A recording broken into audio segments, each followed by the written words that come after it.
Hoje nós vamos conhecer a história do segundo rei de Israel, se a gente falar em termos cronológicos. Mas certamente é o primeiro rei se a gente falar em termos de fama e de honrarias. É claro que eu estou falando do rei Davi.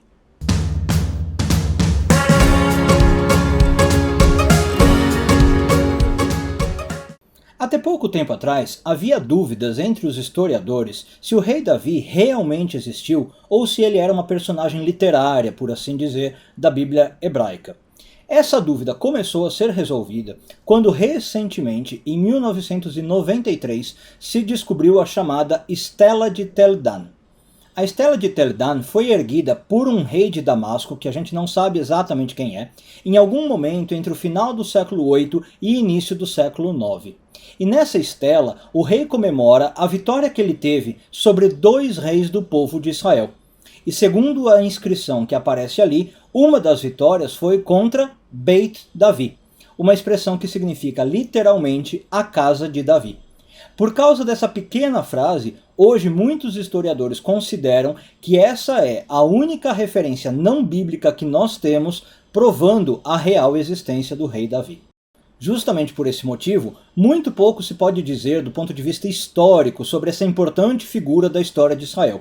E todos os detalhes de vida que nós temos sobre Davi vêm única e exclusivamente dos livros da Bíblia hebraica.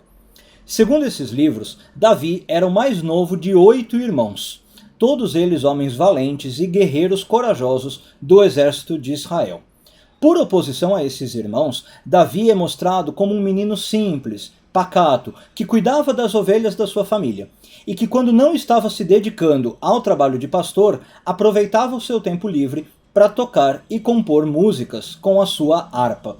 E foi assim que chegaram até nós os famosos salmos, escritos por Davi. Mas essa imagem de menino simples iria mudar radicalmente. Certo dia, o pai de Davi, chamado Ishai, ou Jessé em português, pede que o filho vá levar comidas e outras provisões para os seus irmãos no acampamento militar do exército de Israel. Nessa época, o exército de Israel estava em batalha contra os filisteus, um dos inimigos mais poderosos e perigosos que o povo sempre enfrentou. Mais especificamente, eles estavam guerreando contra um dos guerreiros mais valiosos dos filisteus, um gigante chamado Golias. Nessa época, os filisteus haviam proposto um acordo.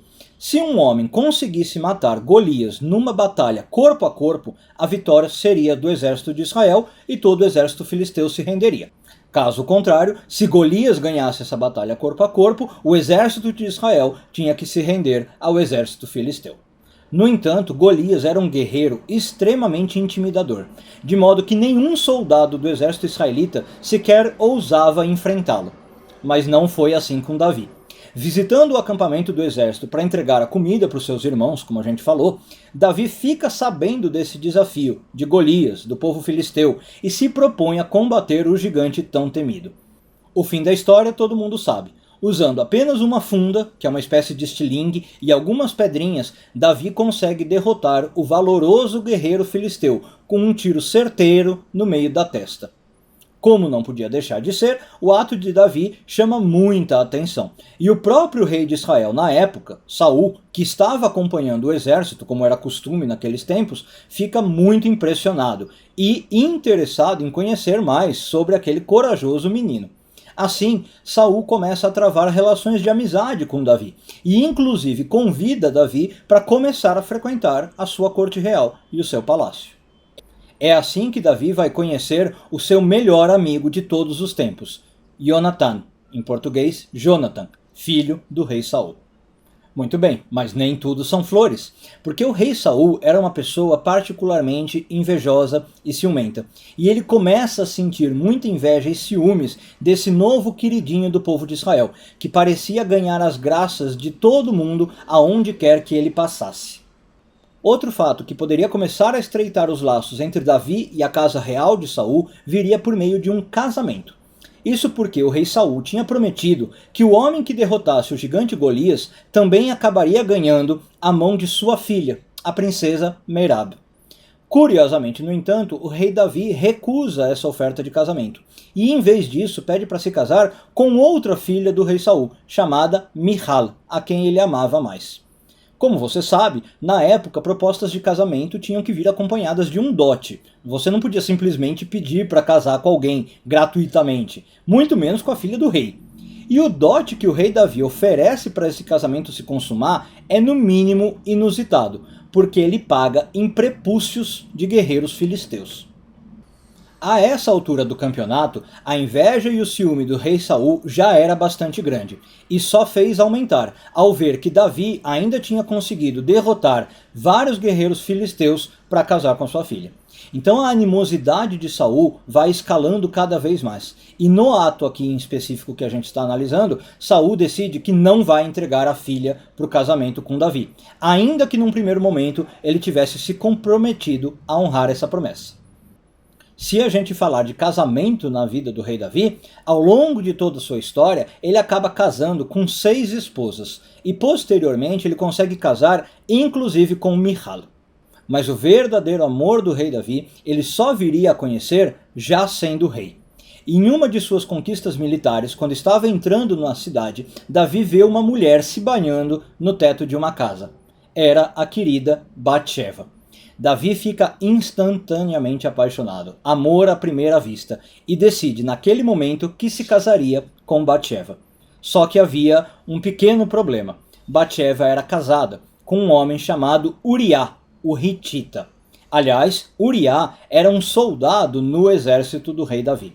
Justamente por isso, e se aproveitando do fato, Davi bola um estratagema, e um plano bastante ardiloso até, pode-se dizer assim. Ele decide que vai promover Uriá, o Hitita, no cargo que ele tinha no exército. E num primeiro momento você pode pensar, bom, promoção é ótimo, mas a promoção era com segundas intenções. Davi promove Uriá a ser um líder que teria que ir na frente do exército.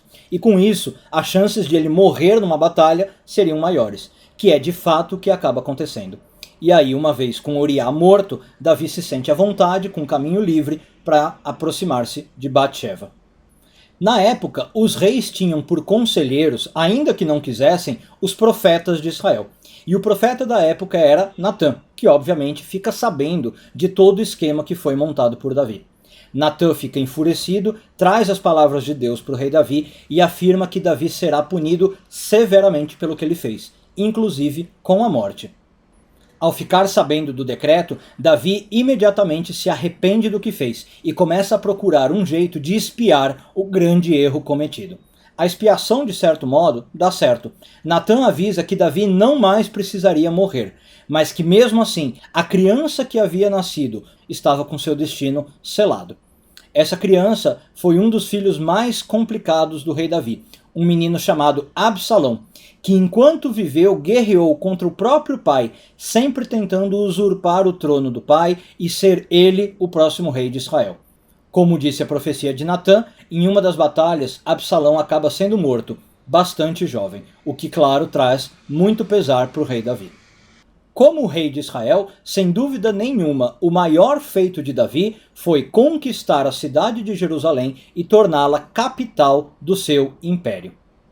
No entanto, o plano de Davi também incluía uma segunda parte.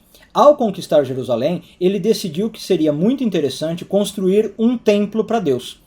Naquela época, a Arca da Aliança ficava basicamente numa tenda, que era o tabernáculo. E a lógica de Davi então foi a seguinte: não faz sentido que o rei de Israel tenha um palácio tão luxuoso e viva tão bem, enquanto a Arca de Aliança, que representa Deus, fique num lugar tão simples. Daí veio essa ideia então de construir o templo. Mas esse plano seria frustrado, pois ao afirmar as suas intenções, Deus informa que Davi não tinha as mãos suficientemente puras para fazer esse tipo de construção. A frase que Deus usa é que Davi tinha as mãos muito sujas de sangue para poder construir um templo sagrado, onde a intenção era trazer a espiritualidade para a terra. Assim, depois de uma vida cheia de reviravoltas, bastante atribulada, com muitas perseguições, mas também momentos de glória, Davi falece aos 70 anos de idade. Um pouco antes, no entanto, ainda no seu leito de morte, como era costume, Davi escolhe o seu sucessor, que aliás seria quem concretizaria o seu sonho e o seu plano de construir o templo sagrado de Jerusalém. Ele escolhe o seu filho, Salomão, que viria a ficar conhecido como o homem mais sábio de todos os tempos. E aí, você gostou desse vídeo? Então vamos para aquele checklist de sempre, né? Não deixe de curtir o vídeo para eu saber que você gostou, para o vídeo ficar mais relevante para outras pessoas na busca do YouTube. Se você não é inscrito no canal, se inscreva e aí ative o sininho para receber notificações de novos vídeos. E se quiser, claro, compartilhe o vídeo com seus amigos que você acha que podem gostar do conteúdo também. E como sempre tem também os comentários, né? Fique à vontade para escrever, perguntar ou interagir comigo. Muito obrigado pelo carinho, um beijo grande, tudo de bom e até o próximo Grandes Nomes.